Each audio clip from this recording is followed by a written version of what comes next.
Hey folks, let me turn this heating down. It's a live report from my car this week because I was going to do the video on Monday and I was very busy.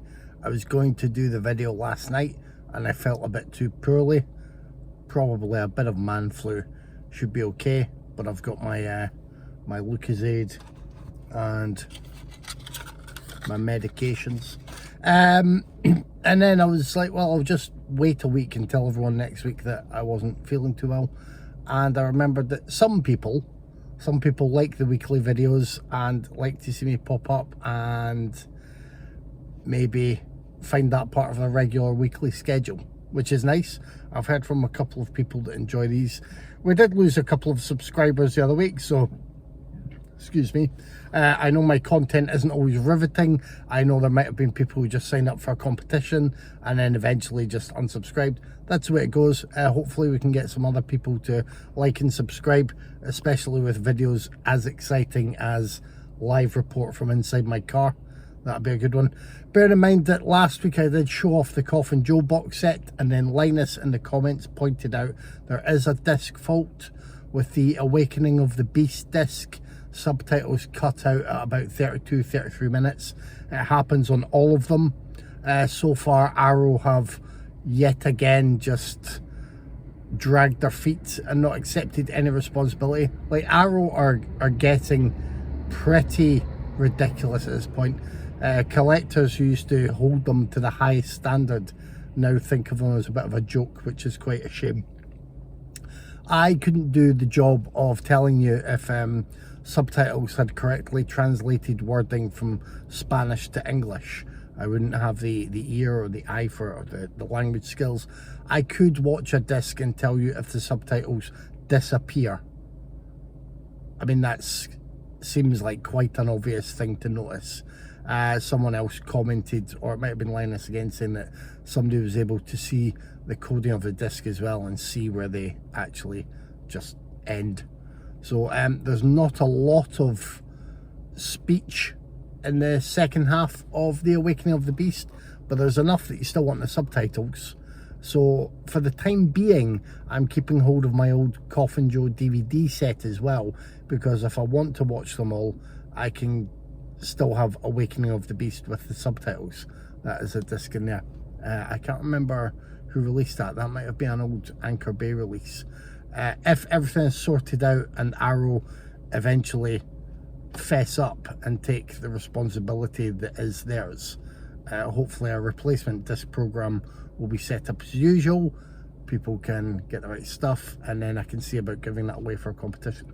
I messaged them the other week saying, I know I bought this from HMV, but it's your box set, blah blah blah, subtitles are missing. Got a standard response: we're sorry for the inconvenience, blah blah, you'll have to see your retailer for a refund. It's like, that does me no good, and I can't see my retailer for a replacement because the replacement either wouldn't exist at the moment or would just be the same box set back. So, you know, I've been vocal about issues, minor issues I've had with 88 Films in the past, but the ongoing debacle at Arrow HQ seems to be just really off at the moment. I had a friend telling me about their Way of the Dragon special edition release, where I think some of them were sent out with a wrong second disc. Bizarrely, I mean, that's a manufacturing processing part.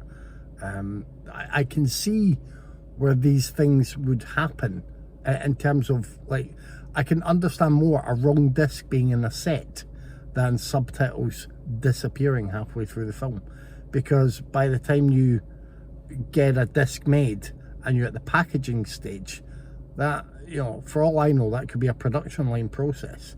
That could be something where if the calibration goes off by one, that's it. You've got the wrong second disc in every set. I can understand that. The subtitling issue, I can't. Other issues have been major problems, whereas, you know, 88 Films, I haven't heard anything from people who buy from them often. I haven't heard any bad things about them in some time. Indicator just keeps smashing it, and if they need to get their hands on any extra features or if they want to triple check something, there will be a notification. Sorry, this has been delayed until such and such a date. Anybody who's interested in those films and those purchases, they don't mind waiting. I mean, you will get one or two that are impatient. Oh, I wanted this for such and such a day. But, you know, 98% of their customer base, whether it's Arrow, whether it's Indicator, 88 Films, Radiance Films. I just picked up my first Radiance film set last week, the World Noir Volume 1, so I might show that off next week. I did get a few more Indicator releases, just individual titles, so I do have stuff to show in a video, but it was just a bit too unwell.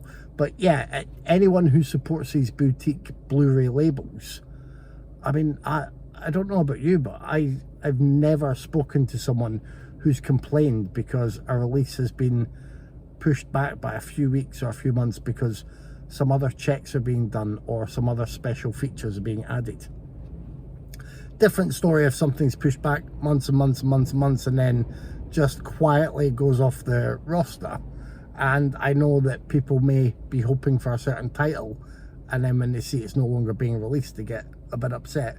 You know, I get that, but in general, I think we're quite a surprisingly patient bunch.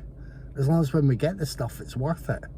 And so many other labels are delivering stuff that's really, really worth it. Anyway, that's me. I'm going to go before people start coming into my neighbouring workplace and think I'm just a loon talking to myself in my car. So until next week, bye.